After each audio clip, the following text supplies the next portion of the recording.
Hi guys, you are watching Aurora's vlog. Today, I will be showing you step by step on how to file I-130 petition for alien relative online. So before we get into it, please don't forget to hit like, hit the bell button, subscribe, and comments. If you have any questions or suggestions, please leave them down below. And don't forget to share to your family and friends. So let's get down to it. So before you can file, you must open an account. Log on to uscis.gov, you create an account, and you need to log in. So I'm going to log in right now. I'm going to click File Online. I'm going to go ahead and log in. So it is sending my verification code to my cell phone. I'm going to go ahead and key it in. Alright, let's go ahead and click Log into USCIS service. Click to My Account when you are on your home page and scroll down to File a Form Online. Click on that. Okay, select the form you want to file online. Petition for your family, daughters, son, spouse, parents, that's I-30. So that is what I am going to show you how to do it. So let's go ahead and click the I-30. Now let's start the form. If you are a U.S. citizen, you must file separate from I-30 for each eligible relative. You may file Form I-30 for spouse, unmarried children under 21 years of age, your unmarried sons or daughters 21 years of age or older, your married sons or daughters of any, your brothers or sisters, you must be 21 years old of age or older, your mother or father, you must be 21. If you are a lawful permanent resident of the United States, you must file a separate Form I-30 for each eligible relative. So you may file Form I-30 for your spouse, for your unmarried children under 21, or your unmarried son or daughters 21 years older. So don't forget the filing fee for this. Currently, today is November 15, 2019, and the current fee is $535. And the documents you may need is 2x2 passport, photograph, birth certificate, proof of citizenship, proof of family relationship. So after you submit your application, you can track your case online, respond to the request if you have any. If they request for any evidence, they will send you appointment for biometrics, then you will receive your decision. So let's go ahead and click next. Completing your form online. Submitting your application online is the same as mailing in completed paper form. They both gather the same information and cost the time. Complete the Getting Started section first. You should answer all questions in Getting Started section first so we can best customize the rest of your online form experience. Provide as many responses as you can. We will automatically save your responses. How to continue filling out your form. After you start your form, you can sign it to your account to continue where you left off.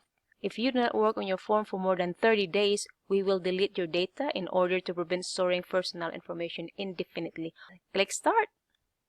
Alright, before you begin, a petitioner is the U.S. citizen or legal permanent resident who files an alien petition on behalf of a family member.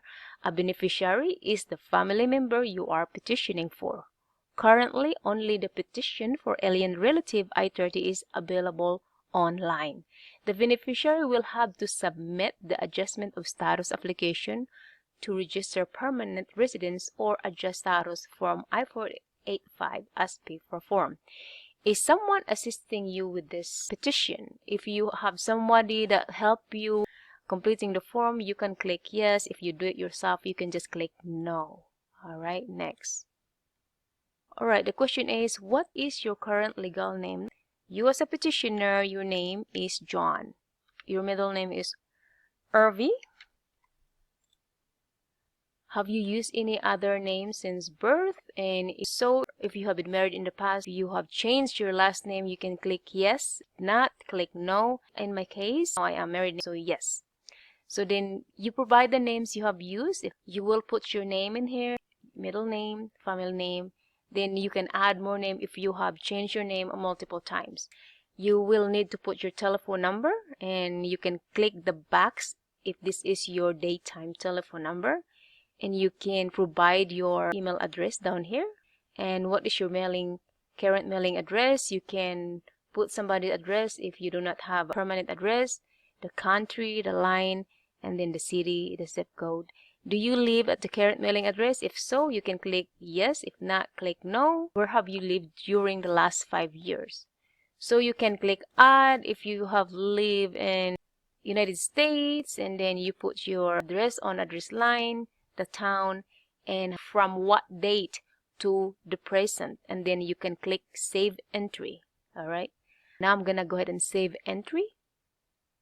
So what is your gender? I am female. What is your ethnicity? I am not Hispanic. I'm gonna say not Hispanic or Latino. What is your race? I am Asian. What is your height? You put your height. My hair is black. Next. Where have you worked the last 5 years? You can click where you work. What is your employer's address? What was your occupation? You put your occupation here. And when did you start?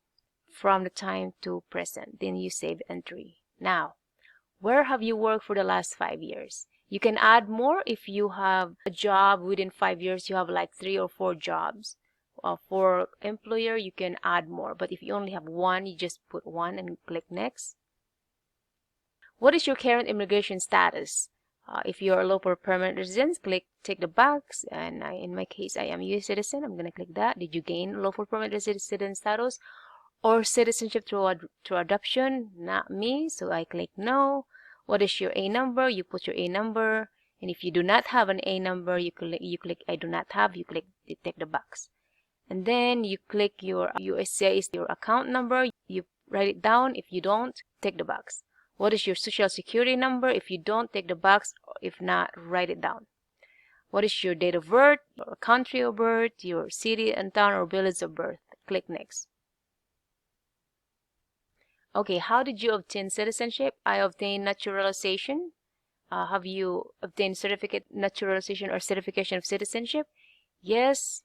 Click next. What is your certificate number? You put your certificate number, where it was issued, when, and then click next. So what is your current status? You can either divorce, married, whatever. In my case, married. And married, how many times? You put 1, 2, or 3, whatever. If this is your first time, put 1. Okay, just put 1. If you married twice, put 2. All right. What is your current spouse legal name? And where we got married and what town? Then click next. Your prior marriages, if you have been divorced in the past, you can click add and put your information. Then what is the full name of parent 1? So you put your parents, their date of birth, gender, the country of birth, residence, country of residence, and click next. Then what is the full name of parent 2? So with parent 1, you could put your dad's, and parent 2, you could put your mom. And the same thing would you do with the first one, you click next. For whom you are filing the petition. If you're filing for a spouse, click spouse.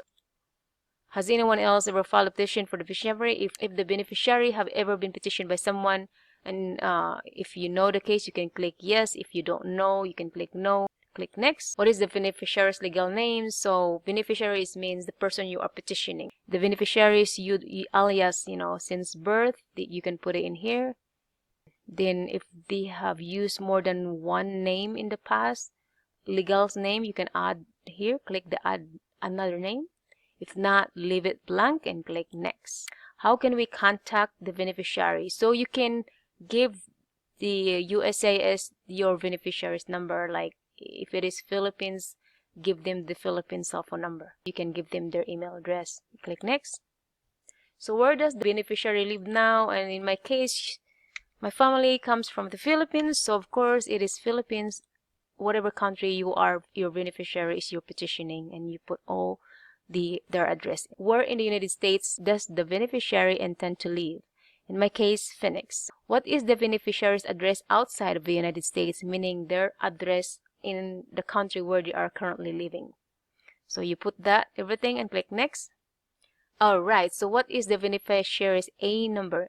If the beneficiary do not have an A number, you can just tick the box, they do not have an A number. A number means an alien number, okay, which is the alien case number. So what is the beneficiary's US online account? If you have that, put it down here. If you don't, take the box. What is the beneficiary's social security? If they don't have it, take the box. If they do, put it down. What is the beneficiary's date of birth, country, city, and the gender? And click next. Was the beneficiary ever in the United States? If they ever have, if they came as tourist or some sort of visa, work visa, whatever, click yes. If not, click no, and put their passport number, their travel document number, the date of expiration, and if they were ever immigration proceedings. Usually no. If yes, click yes, then click next. Alright, where does the beneficiary currently work? If they're not working, you just leave it not applicable. Alright, so when did the beneficiary current employment begin? If they are currently working, then you put down the time that they started working. Alright, so click next. Alright, what is your beneficiary's current marital status? If it is your spouse that you are petitioning, of course, married, you tick the box. Beneficiary's family, provide information about the beneficiary's spouse, children. So in this case, let me see, I am the petitioner and I'm petitioning my spouse. If I have a spouse in the Philippines, I'm bringing him over, right? If we have children together, then I will add the children together. Then I will click this box right here, add. Then you can put all the information. If you have a dozen of them, click a dozen times add. Click next. At which USCIS office will the beneficiary apply for adjustment of status to lawful permanent in whatever city you are in as a petitioner? Alright, click next. At which U.S. embassy or consulate location will the beneficiary apply for an immigrant visa? In my case, if my family is from the Philippines, then they are going to apply at Manila U.S. Embassy. That is where the consulate location. Then I will put all the information here and then click next. So have you ever previously filed a petition for this beneficiary or any other alien? Never. And if you have, click yes. But I have never been petitioned anybody twice. So click no. Click next. Alright, so are you submitting separate petition for other relatives? If you do, like if you petition 2 sisters or 3 brothers or like more than 4, yes, you click add and then put their information. If you don't have to do that, then just click next. If you need to provide additional information to any of the questions in this form, you may enter it here. So you can put that in here, then click next. Alright, as part of petitioning for a relative, you will need to provide evidence to support your I-130.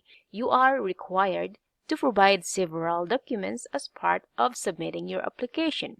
You may also need to provide additional evidence depending on how you answered some questions. Do not send original documents to USCIS in the mail. Provide legible copies of your documents unless USCIS later request original documents. Proof of U.S. citizenship, a copy of your birth certificate, your naturalization certificate, a copy of your unexpired passport. So you need to click choose a file. Make sure before you file all of your documents you have already uploaded to your computer so you can easily upload it to the USCIS website when you're filing. If your file is not written in English, you must have a document that is translated into English and must be notarized.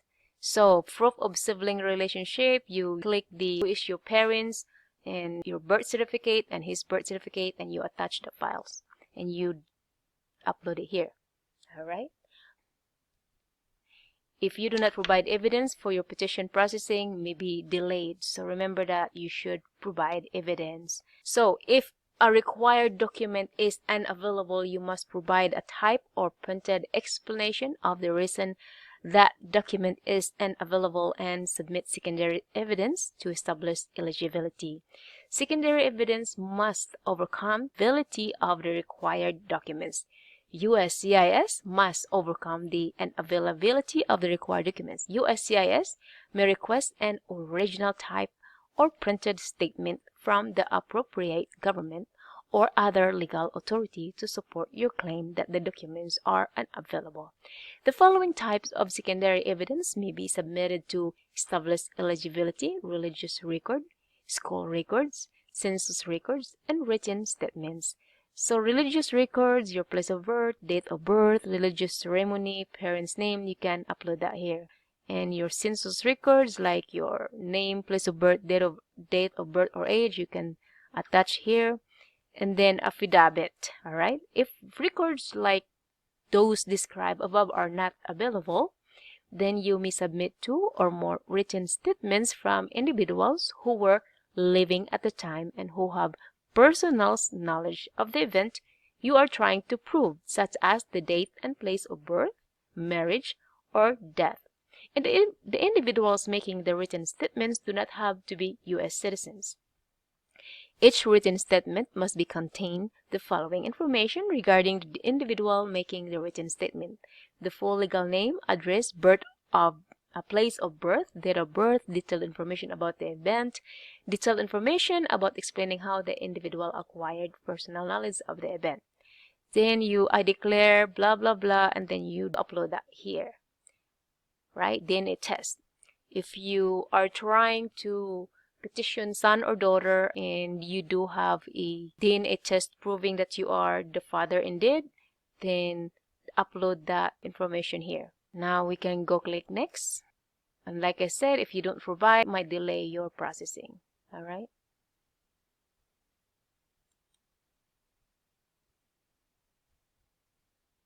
All right. Now, check your application before you submit. So at the end of this, before you pay the filing fee, it will give you errors, like right here, errors about your address, zip code, blah blah blah, additional information. It will tell you what documents that you are missed during the filling up the application. So anyways, I'm not gonna go click next because the next one will be submit and pay the fee.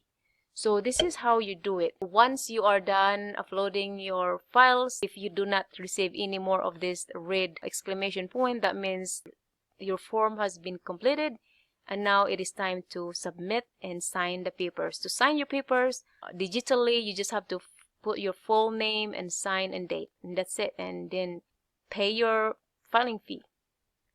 So before we end this, and if you decided that you do not want to continue, you have filled up all the information online and you decided that you are not ready to file the petition, you can go ahead and delete the file.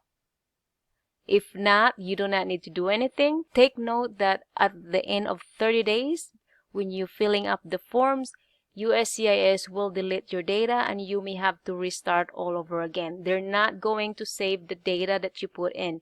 So make sure when you are ready to file within 30 days, submit. Otherwise, your information will be deleted and you may have to start all over again.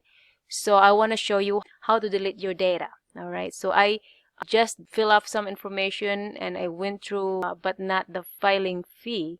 That would be in the end. You guys have to do that. But if you decided not to continue or you're not quite ready, or maybe you will need time to answer all the information, you have 30 days. Otherwise, you can delete it if you are not ready. So I'm going to go ahead and delete the form that I just filled up, which is the form I-30.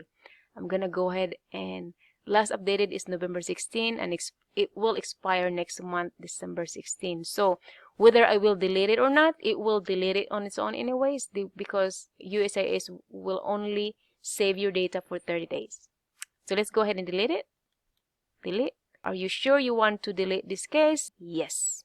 If you don't, no, keep this case. If not, delete. I'm gonna go ahead and delete. Anyways, if you have a lot of questions and some confusions, please leave them down below. Let me know what you need help of, and I'll promise I will get back to you as soon as I can. And if this is your first time watching Aurora's vlog, please don't forget to hit like and subscribe. And don't forget to share to your family and friends. Thank you for watching Aurora's vlog. Bye-bye.